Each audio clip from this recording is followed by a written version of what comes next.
Welcome to Samba Samba. Enjoy the video. You start inside Elementor with the page open. You already know where the image goes. First, drag an image widget or create an intersection to control layout, then upload or pick the image from Media Library. Make sure you set an appropriate image size and alignment so text will fit. If needed, crop to 16, 9 or 1 to keep composition predictable. Once done, lock the section width and padding so your upcoming text placement behaves consistently across breakpoints. Now you add a heading or text editor widget and place it over the image by switching the column or widget position.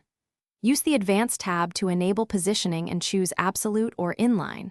Set a z-index of 10 or higher so the text sits above the image.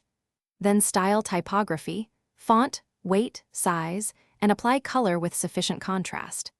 Use background overlay on the image or semi-opaque text background to improve readability. And set responsive font sizes for mobile, tablet, and desk. Finish by checking spacing and responsiveness. Toggle device previews and tweak offsets for mobile and tablet so text never overlaps the image edge.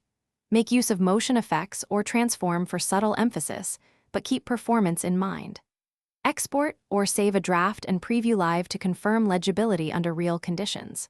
If text disappears, make sure z-index is higher than the image, position is not set to sticky incorrectly, and column overflow is visible. That single check solves most overlay issues. Thanks for watching. Consider subscribing if we helped you.